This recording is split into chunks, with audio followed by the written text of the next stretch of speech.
She gave her sister a kidney, 60% of her liver, and her ability to ever have children. After all that, she beat cancer. On the one day she asked for her family's support, the day she would ring the remission bell, they threw a party for the very sister she saved and forgot all about her. This is the story of when the family's selfless hero finally decided to save herself. My friend Macy was what you would call a golden retriever in human form, endlessly loyal, loving, and willing to do anything for the people she considered her pack. But her story is a harrowing lesson in how even the purest hearts can be pushed past their breaking point. Her life became a continuous act of self-sacrifice when she was just 13 years old, the moment her younger sister, Zada, was diagnosed with aplastic anemia.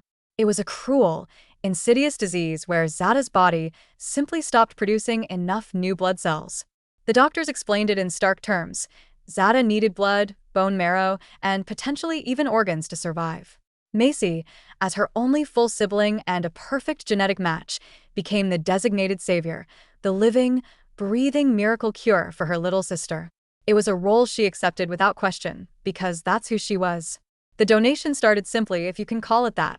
By the time she was 16, Macy had donated over 500 pints of blood, a staggering amount that left her perpetually pale and anemic herself. But that was just the beginning. 6 times, she endured the brutal process of bone marrow extraction, a procedure where doctors drilled into her hip bones with what looked like corkscrews to harvest the precious marrow. She would bite down on a towel to stifle her screams, the agony a white-hot fire spreading through her pelvis, and emerge bruised, battered, and barely able to walk for days. Her sacrifice was Zada's cure. At 14, she gave Zada one of her kidneys. At 16, she gave her 60% of her liver, a dangerous and complicated surgery that nearly cost Macy her own life when a post-operative infection ravaged her weakened body. By the time she turned 18, Macy was a ghost of her former self. She weighed a skeletal 87 pounds, her life governed by a grueling regimen of 23 different pills she had to take every single day just to keep her remaining organs from failing. The dream she'd secretly held of one day becoming a mother was extinguished. The doctors confirmed her body was too damaged, too traumatized to ever carry a child. Her immune system was shattered, making her a prisoner in her own home, unable to experience the normal teenage rites of passage. Her bones, leached of their density, were as fragile as glass, fracturing from the slightest impact. But through it all, Zada was alive. More than alive, she was thriving, blossoming into a vibrant, healthy teenager, eagerly living the life that Macy had so completely given up for her. Then, 2 years later, fate delivered its cruelest blow. Macy was diagnosed with lymphoma. The doctors speculated it was a direct result of the extreme, unrelenting stress she had put her body through for years. It was a bitter, cosmic irony. And yet, even with this devastating diagnosis, Macy didn't crumble. She didn't complain. She didn't rage at the unfairness of it all. She faced the grueling chemotherapy and radiation with the same quiet stoicism she had faced everything else. There was, however, one thing she asked for, one small, intensely personal dream she held onto like a talisman. At the hospital, there was a tradition. When a cancer patient completed their final treatment, they were invited to ring a large, polished brass bell hanging in the main lobby. 3 resonant rings to proclaim to the world, "I survived." Throughout her own treatment, Macy had watched dozens of patients take that triumphant walk to the bell. She saw their families erupt in cheers, saw the tears of joy streaming down their faces. For once, just once, she wanted to be the one being celebrated. She wanted to feel the swell of pride, to be seen not as a donor or a patient, but as a survivor. With trembling fingers, she typed a message into the family group chat. June 15th. They're letting me ring the remission bell. It would mean the world to me if you could all be there. The response was instantaneous. Zada replied with a cascade of heart emojis. Her parents promised, without hesitation, that the whole family would be there, that they wouldn't miss it for the world. The morning of June 15th arrived, and for the first time in 2 long years, Macy felt a flicker of genuine excitement. She painstakingly applied makeup to her pale face, adding a touch of color to her cheeks. She even took the time to style the thin, wispy tufts of hair that had begun to grow back. During her final infusion, the nurses, who had become her confidants and friends, kept asking how she was feeling. "Amazing! My family's coming," she would reply, a radiant smile on her face. They're all coming to see me ring the bell." Her words were filled with a pure, unshakable faith. At 2:45 p.m., the treatment was over. She changed into a simple yellow dress, her favorite color, and made her way to the main lobby. She sat on a bench directly across from the main entrance, her hands shaking not from weakness, but from giddy anticipation. She watched the automatic doors swish open and closed, her eyes scanning every face, searching for the one she loved. But as the clock on the wall ticked past 3 p.m., the designated time, the lobby remained empty of familiar faces. The bell coordinator, a kindly woman named Martha, approached her with a gentle smile. "Are you ready, dear?" she asked. Macy's own smile faltered for a second.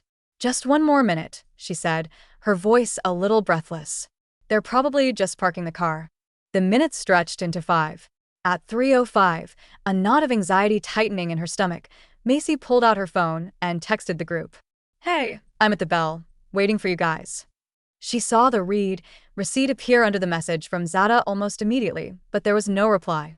A cold dread began to seep into her bones. She called Zada. It went straight to voicemail. She called her mom. Voicemail again. Finally, she called her dad, her heart pounding a frantic rhythm against her ribs. He answered on the second ring. "Hey, sweetie, what's up?" he said, his voice cheerful and distant. In the background, she could hear a cacophony of laughter and music. She recognized Zada's distinct, high-pitched laugh among the sounds. "Dad," she said, her voice small. "I'm at the hospital. The bell ceremony." There was a beat of silence on the other end of the line, a pause that felt like an eternity. "Oh, crap, honey. That's today, isn't it?"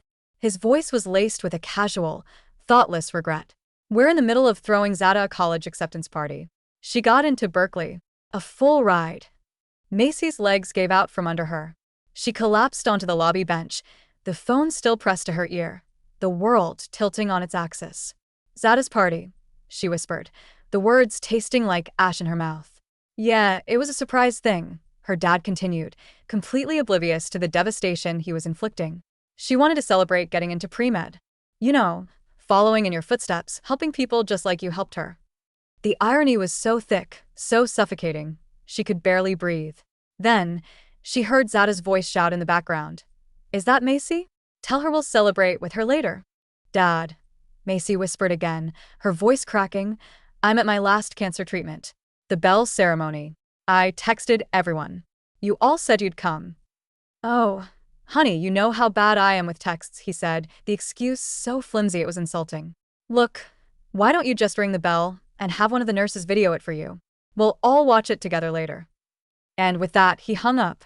The lobby, which had been a space of hopeful anticipation, was now a theater of her humiliation.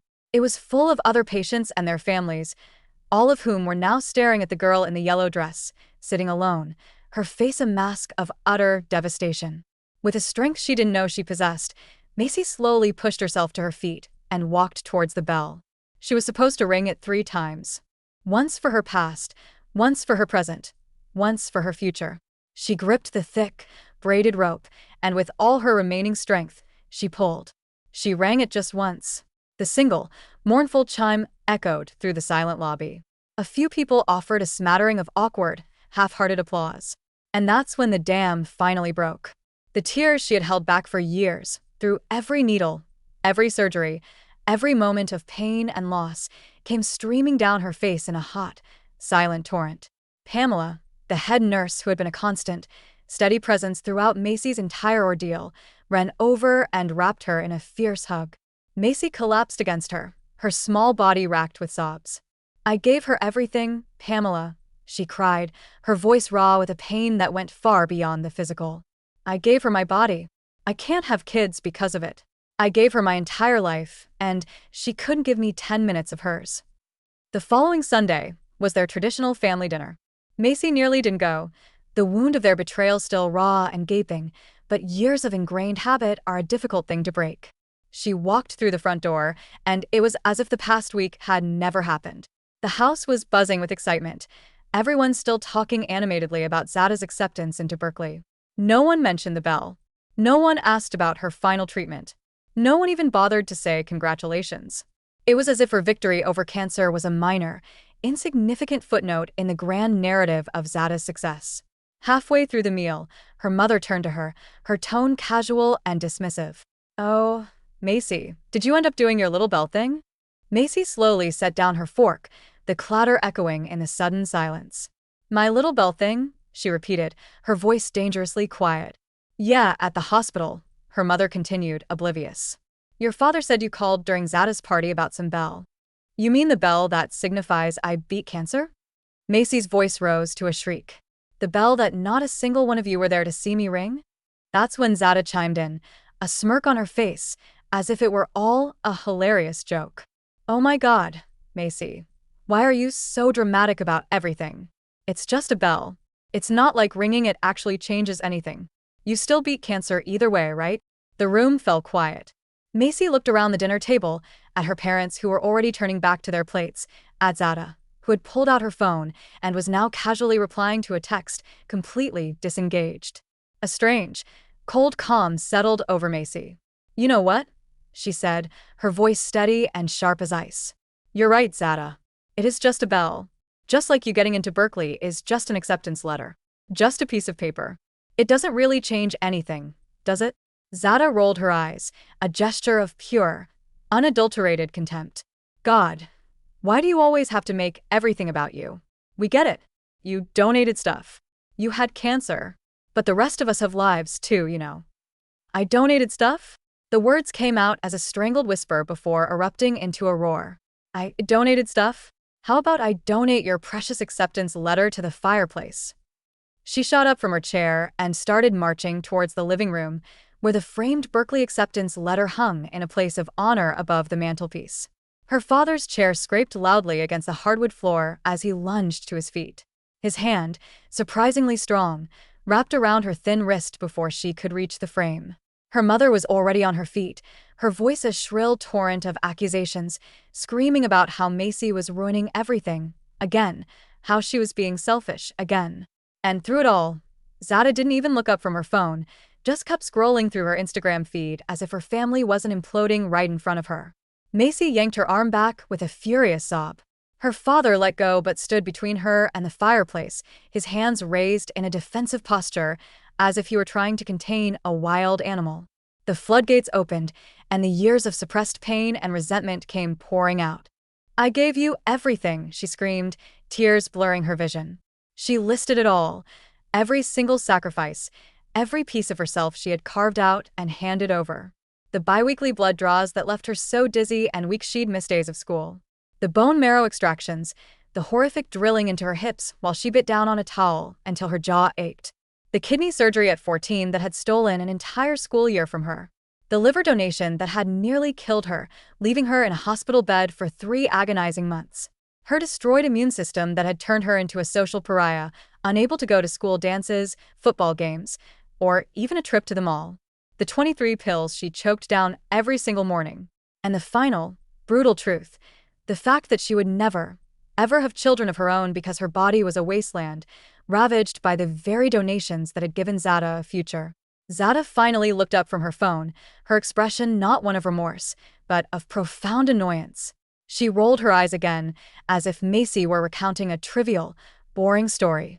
Her mother continued to yell about her ingratitude, while her father just stood there, shaking his head, his face a mask of disappointment, as if Macy were the one who had failed them.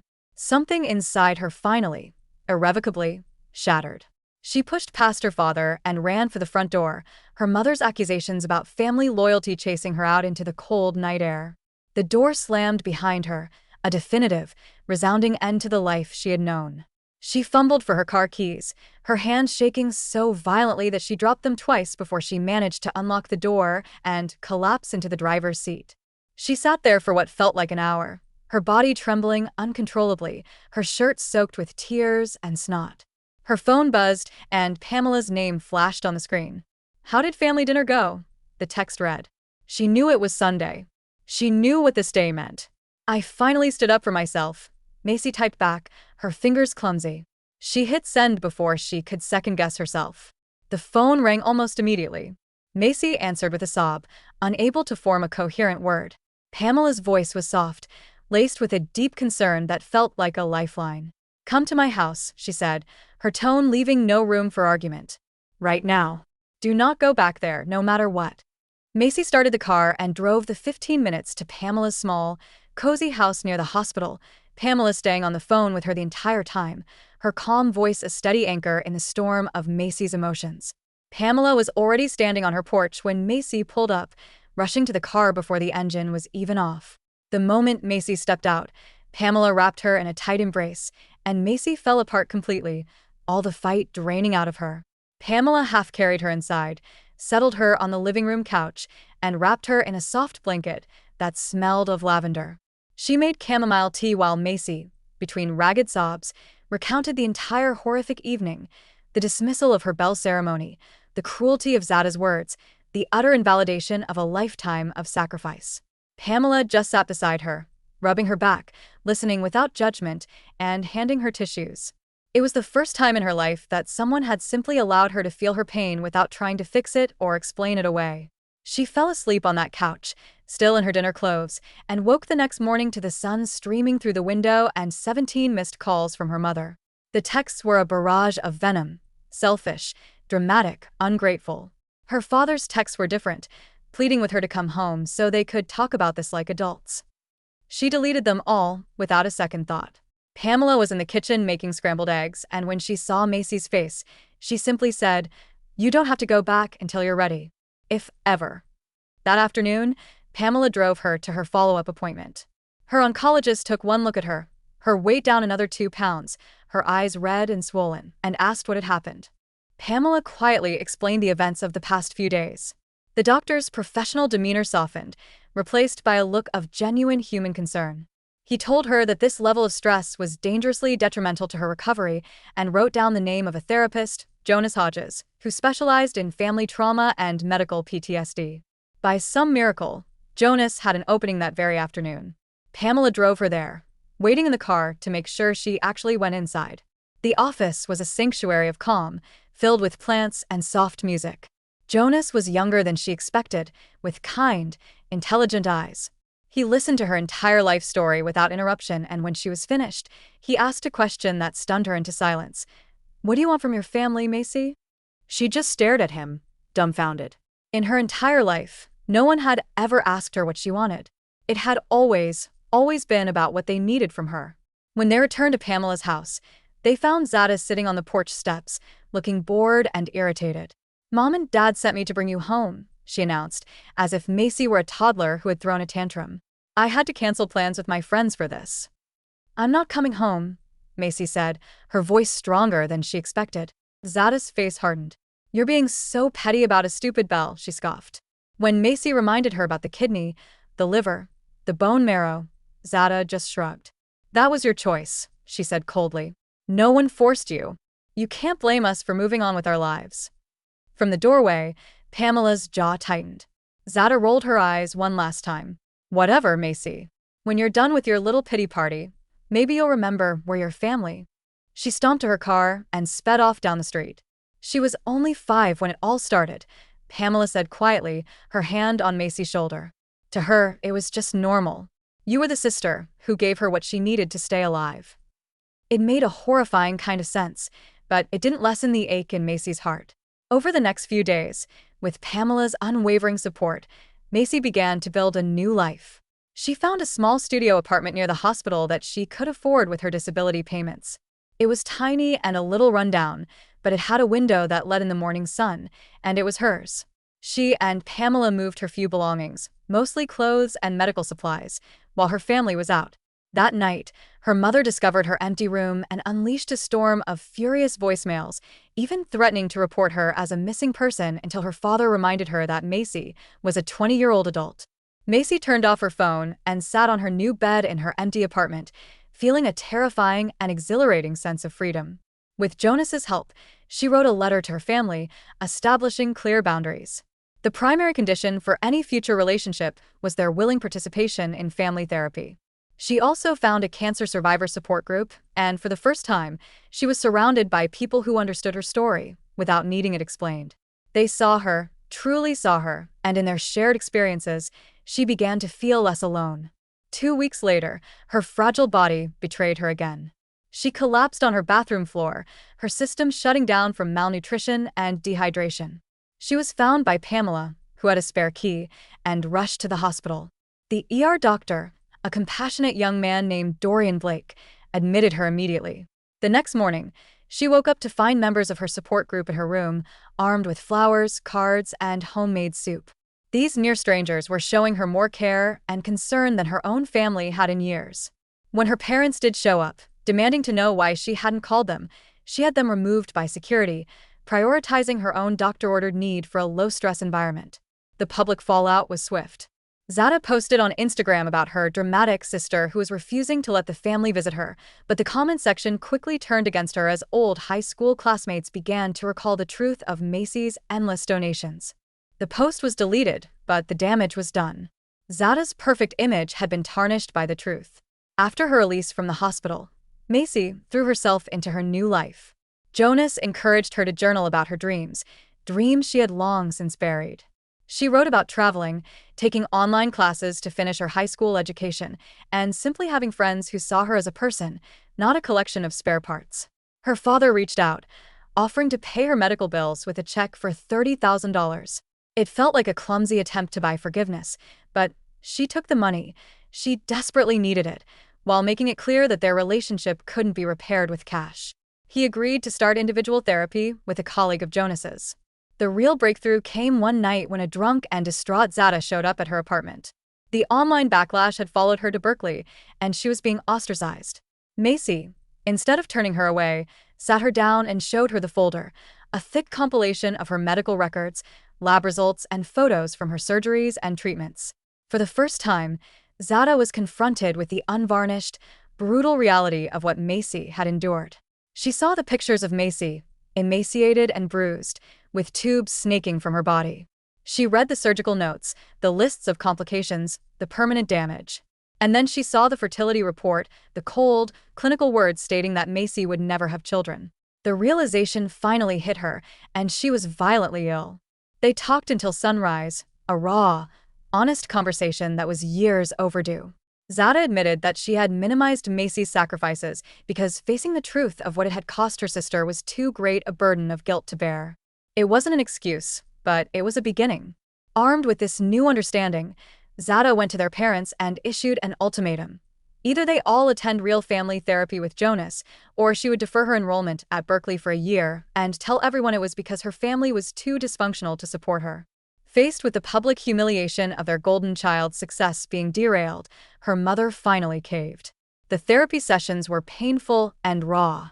Her mother admitted she had been so terrified of losing Zada that she had emotionally abandoned Macy. Her father confessed he had hidden behind a wall of denial because acknowledging the truth meant admitting he had failed to protect both of his daughters. And Zada spoke of her survivor's guilt, a feeling like every achievement had to be monumental enough to justify Macy's losses. It was the start of a long, arduous process of rebuilding. Macy, feeling a new sense of agency, decided to have her own bell ceremony, a redo. She invited Pamela, Jonas, Dorian, and her entire support group. She told her family they could come only after they completed 3 more productive therapy sessions, proving they were serious about changing. They agreed. The morning of the ceremony, the hospital lobby was decorated with yellow ribbons. Her family was there, sitting quietly in a corner. Her father held sunflowers. Her mother had a photo album filled with notes from Macy's nurses. Zada wore a t-shirt that read, "My sister is my hero." The lobby was packed with the people who had truly shown up for her. With Pamela on one side and Freya, the support group leader, on the other, Macy walked to the bell. She grabbed the rope and rang it once, twice, 3 times, the sound clear, strong, and triumphant. The room erupted in cheers. It was everything she had wanted, a celebration not just of her survival, but of her rebirth. At the party at Pamela's house afterward, Zada announced that she was using a portion of her college fund to start a foundation for sibling donors, a resource to provide the support and recognition Macy had never received. She wanted to name it the Macy Foundation. In the months that followed, real change began to take root. Macy started volunteering at the hospital, connecting with young cancer patients in a way no one else could. Her family started a new tradition of monthly dinners focused on open communication and gratitude. Zada called her regularly, not out of obligation but for normal sister stuff. Macy's health, buoyed by her newfound peace, began to dramatically improve. The hospital, after reviewing her case, created a new set of protocols for supporting sibling donors, officially naming it the Macy Protocol. That Thanksgiving, the entire family dinner was planned around Macy's strict dietary needs. They sat around the table, not just with each other but with Pamela, Dorian, and Freya, her chosen family, welcomed and celebrated. Looking at the faces around her, Macy finally understood. She wasn't just the spare parts, the sick girl, or the survivor. She was Macy. And for the first time in her life, that was more than enough.